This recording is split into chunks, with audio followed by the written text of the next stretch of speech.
3 ఏళ్ల కుర్రాడొచ్చి మానవ నాకు కూల్ డ్రింక్ ఇవ్వా అని అడిగారట. ఆ 3 ఏళ్ల కుర్రాడే రామ్ చరణ్.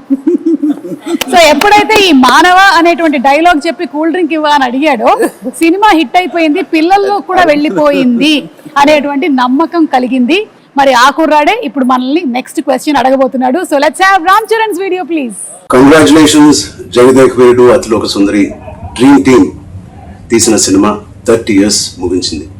నేను డ్రీమ్ టీమ్ అని ఎందుకు అంటున్నానంటే అశ్విత్ దత్ గారు, ఇళయరాజా గారు, రాఘవేంద్రరావు గారు, ఎండమూరి గారు, విన్సెంట్ గారు, పరుచూరి బ్రదర్స్ గారు, ఇంతమంది లెజెండ్స్ ఇలా ఒక సినిమా కోసం కలవడం అనేది ఎప్పుడు జరగలేదు, నా బహుశా జరగదు కూడా.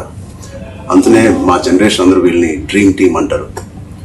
నాకు చిన్నప్పుడు మెమరీస్, బహుశా నాకు హనుమాన్ మీద భక్తి ఎప్పుడు మొదలైందో తెలియదు, కానీ ఖచ్చితంగా నేను చెప్పగలుగుతాను జై చిరంజీవ జగదేక వీర సాంగ్ నుంచి మొదలైంది ఏమో. It's most memorable film. మా జనరేషన్కి, మా ముందు జనరేషన్లో చాలా మంచి ఫ్యాంటసీ ఫిల్మ్స్ వచ్చినాయి, కానీ నాకు గుర్తుండే first magical adventure romantic film Jagadeka Veerudu.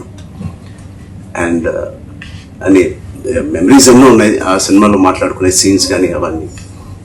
But ఆఖరిలో దేవకన్యగా వెళ్ళిపోతున్న శ్రీదేవి గారు మామూలు మనిషిగా మారిపోవడానికి ఆ రింగ్ తీసి వాటర్లో పడేసినప్పుడు ఒక చేప మింగేస్తుంది.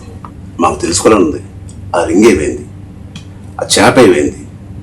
30 సంవత్సరాలు అయింది, మా ఎవరికి తెలియదు. ఇప్పుడు ఆ రింగ్ ఎక్కడ ఉంది, ఆ చేప ఎక్కడ ఉంది, దీనికి జవాబు ఒక్కలే ఇవ్వగలుగుతారు, మిస్టర్ నాగశ్విన్ గారు. నాగశ్విన్ మా జనరేషన్కి త్వరలో ఒక మంచి జవాబు ఇవ్వాలని డిమాండ్ చేస్తాం, అడగట్లేదు. Thank you so much. అంటే లైక్ ఫాదర్ లైక్ సన్. ఇది తెలియకుండా నేను అన్నమాట ఇది ఎగ్జాక్ట్లీ అబ్సల్యూట్ నో క్లూ. ఇందాక అనుకుంటా నెక్స్ట్ జనరేషన్ సినిమా చేసి ఎవరెవరు ఏంటి అన్నప్పుడు సార్ ఆన్సర్ చాలా సింక్ లో ఉంది. Nag Ashwin be ready. Like father like sun Chiranjeevi గారు ఏదైతే చెప్పారో అదే రామ్ చరణ్ రిపీట్ చేశారు.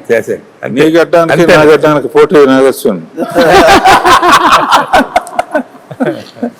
ఆయన ముడేసేవారే ఎలాగ జుట్లేదు కానీ